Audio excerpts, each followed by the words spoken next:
Jadi nih gue udah siap-siap, gue mau ke Impact Arena.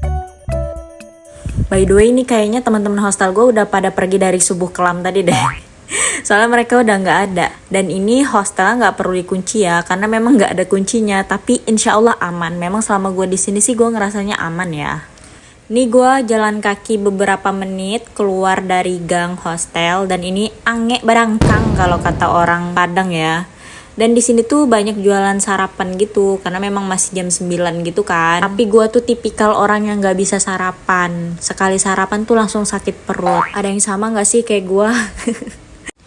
Jadi gue diarahin sama temen di hostel gue untuk berangkat ke acara exhibitionnya itu. Gue bisa naik van.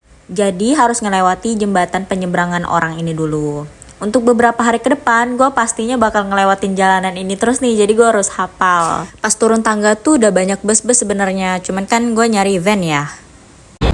Nah ternyata bukan ini, ada di sebelahnya lagi. Harganya 35 baht, itu langsung ke Impact Muangthong Thani, ke acara exhibition. Begitu masuk, itu belum banyak orang, jadi nunggu sebentar. Gak lama sih, tiba-tiba udah rame aja langsung cus.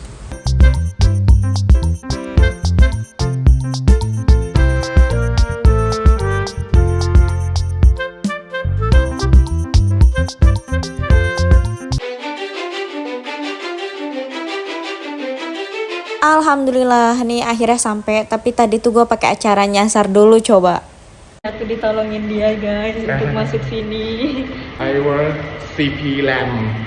CP lamb. CP lamb. CP lamb. Oh, it's frozen food. Yeah, frozen food. In CP Group, CPG, CP Group เจริญโภคภัณฑ์ Group. Oke, ya.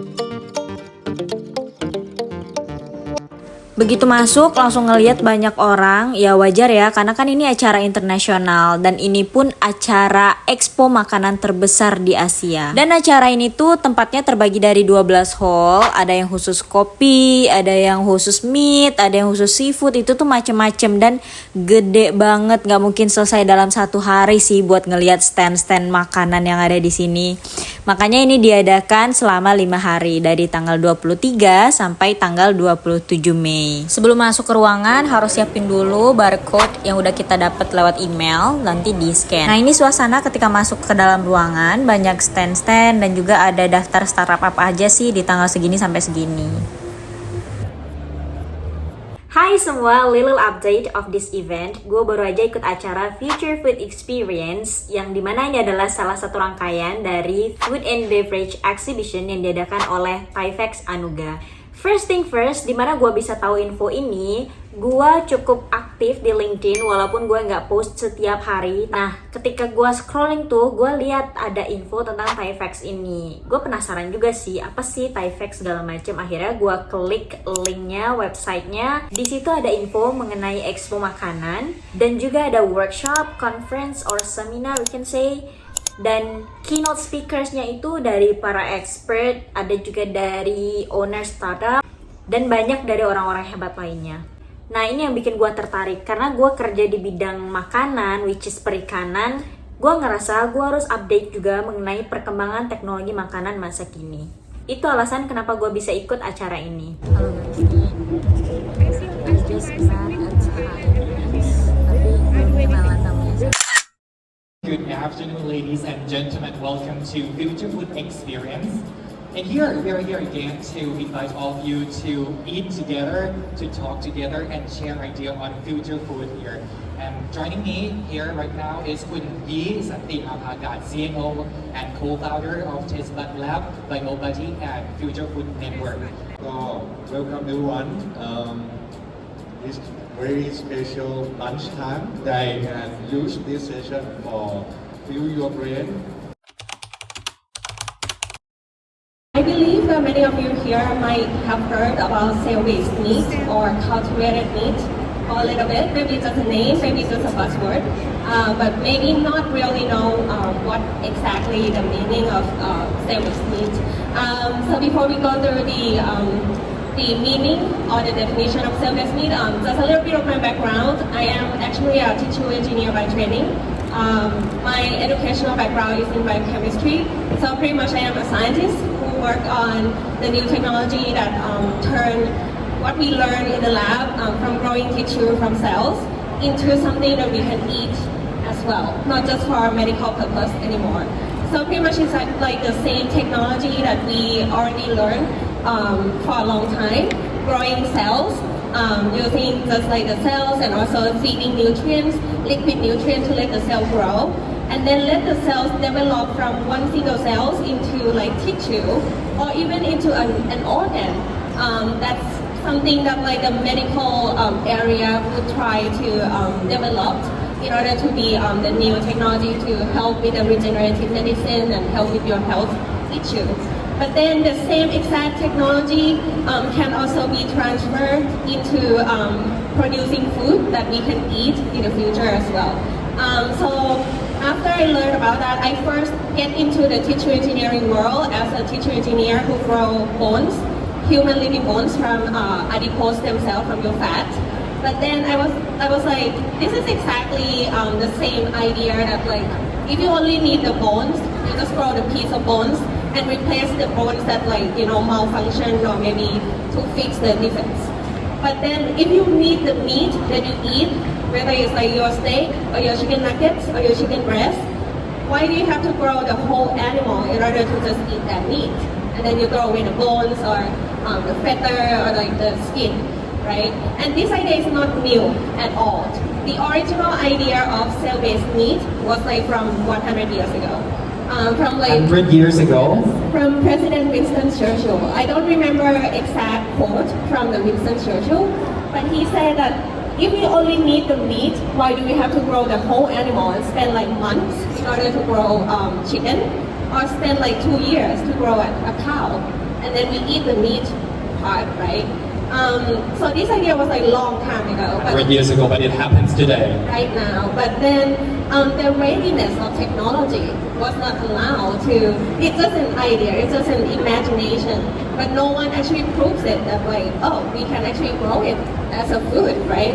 But now there's like 150 something companies around the world who work on the same issue, same problems, to grow meat as from one single cells, using the cell culture and tissue engineering technology. But then, can we eat it now? That's another question, right? So what's the answer? Can we eat it now? So right now, there's only one country in the world, so in Singapore, that has the regulatory approval for cell-based meat products. Wow. You can actually go and buy from the store. You will have to sign a consent that you agree to try this new type of protein I see. coming from the lab. And then you can test it, and this is like kind of a proof of concept that from the idea 100 years ago, that we can grow meat from cells, it's now turned out into like a prototype that you can try out.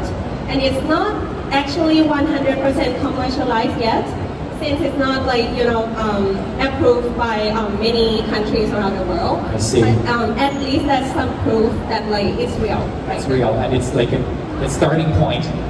It's a good starting point. Right, and we will, you know, keep an eye on this journey, because who knows, in the future we might not have to raise the whole cow, but we can have meat that's from the lab, right?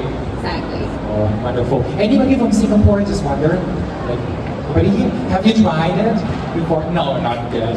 Anyway, have you? I try it because I work for a company in the States, in the US, that work on the cell-based meat, and I don't want to mention name, but they are one of the top leader of the cultivated meat area as well. So I know the technology, I know how to grow meats from cells, but then after I quit that job, I turned out to be a consultant, and I try to keep tracking the development of the technology, the readiness of the technology, and also the readiness of the market as well. Because in any innovation, any technology developing in the past 10 years, there's like two things that go along, right? So the readiness of the technology and the readiness of the market, and also for food, I think the readiness of the consumer. Yeah. So right now in the area of alternative protein as a whole, you probably heard about plant-based or maybe fermentation-based that you can grow protein. from like microorganisms like bacteria, fungi, or even cell-based meat that I introduced to you that you can grow meat from cells, right? But the readiness of the technology, you probably see the variety of the range of readiness. For plant-based, you probably see like a lot of products in a supermarket right now that you can buy, right? So, and many people comment that like, oh, it tastes like real meat, or maybe it's still slightly different, or maybe it's a huge difference for your feeling for meat eaters, right? But then if you ask like vegan or vegetarian people, do they really need this kind of product? They might reflect another angle of their opinions.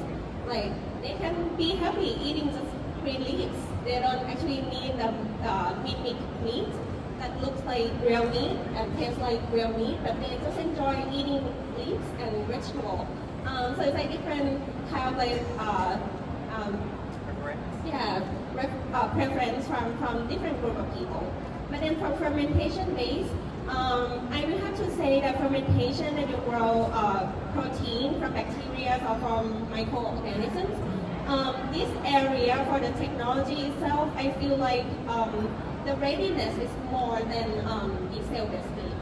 Since the protocol that you grow microorganisms in the labs were settled for like long time ago, and the facility, the equipment to grow bacteria have like designed for that purpose for a long time. So I would say that like the readiness for fermentation base is like more than cell-based meat. Cell-based meat is more new, and we're trying to move from the knowledge that we learn from the medical purpose, medical area, and switch it or transfer it to the food, which we have to make it tasty and also cheap and affordable for many people. It's not like very high cost, just like for medical purpose. So I think that there's still a lot of gap in the technology that you can develop, whether the source of cells, whether the liquid nutrient that you feed to the cells to let them grow and develop into the tissue, or the technology that you can drive the cell to grow like better tissue, thicker steak, thicker chicken breast. There's still a lot of gap, a lot of room for many people who are expert in that area to fill in the technology. So I think that's like something I would like to point out, the readiness of the technology in the whole range of alternative protein industry. Meat that grow from cells and doesn't have to mix with plant-based or anything like that. But that still needs time for the technology to get ready to grow the big piece of steak. I would say 5 or 10 more years, we can expect that. Wonderful. Will you stay with us a little longer and taste?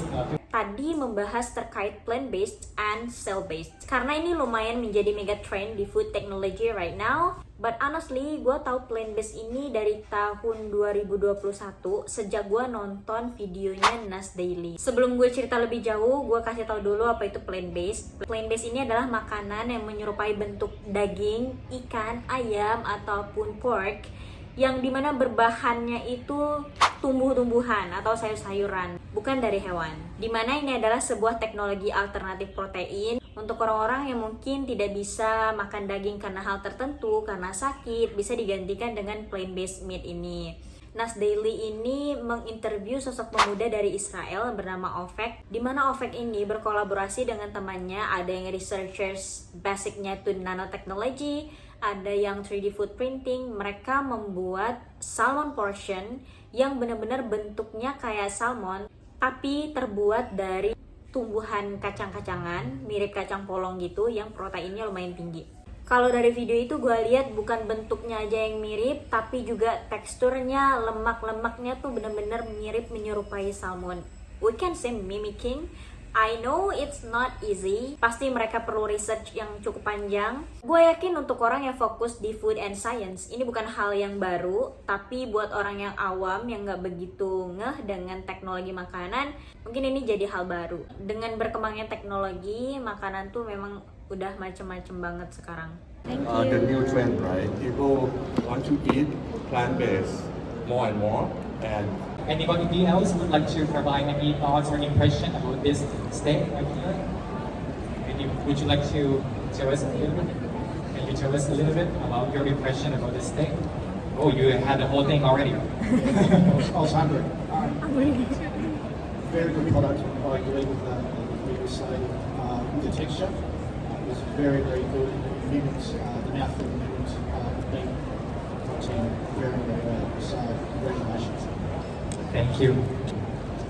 Jadi sebenarnya banyak menuai pro dan kontra juga sih, nggak semuanya setuju dengan adanya plant based ini. Kalau buat gue pribadi, gue senang adanya plant based karena gue tipikal manusia yang pilih-pilih kalau makan sayur, karena gue ngerasa sayur tuh pahit. Padahal mah jangan dirasain ya, yang penting manfaatnya. Jangan ditiru. Terus juga disebutkan teknologi plant-based ini bisa membantu sustainable environment kayak mereduce greenhouse gas emission gitu. Nah, kontranya adalah terutama untuk vegans, do they really need this plant-based food? Mereka kan bisa makan sayur semua ya kalau vegan ya. Biasanya bahan baku yang sering digunakan untuk plant-based ini kayak kacang-kacangan, terus jamur, tahu, whole grains, dan lain sebagainya. Otomatis kan kalau kita membuat suatu produk itu ada campuran-campuran segala macamnya kan. Dari yang gue baca, plant-based meat ini tinggi akan sodium, dimana ini sangat beresiko untuk tekanan darah tinggi. Another topic is about cell-based meat. Jadi ada juga teknologi cell-based meat, dimana dia mengculturing animal cell. Jadi teknologi ini membuat daging dari sel-sel hewan. Seperti yang tadi dijelaskan, cell-based meat ini bukan teknologi baru, melainkan sudah ada sejak 100 tahun yang lalu. Yang sudah mendapatkan regulatory approval itu baru Singapura. Yang gue tahu juga di Israel itu ada namanya super meat, dimana meat ini terbuat dari cell based juga. Tapi mereka masih proses dalam developing safety regulation. Tapi seperti yang kita tahu, orang Israel tuh emang dikasih kepintaran sama Allah tuh yang luar biasa. Jadi memang teknologi mereka, inovasi mereka tuh yang out of the box gitu. Gue ngerasa dengan ikut acara ini banyak insight yang gue dapat, terutama di bidang teknologi, bahwa kita tahu teknologi yang berkembang itu nggak cuman smartphone, nggak cuman fashion, nggak cuman mobil, tapi juga makanan. Di situ yang membuat gue kayak ngerasa gue dapat ide baru dah. Terus juga di sini teman-teman bisa ketemu dengan banyak orang hebat yang kalian bisa tukar pikiran dan ketemu ide-ide baru. Gue aja tuh, gue dapet ide baru.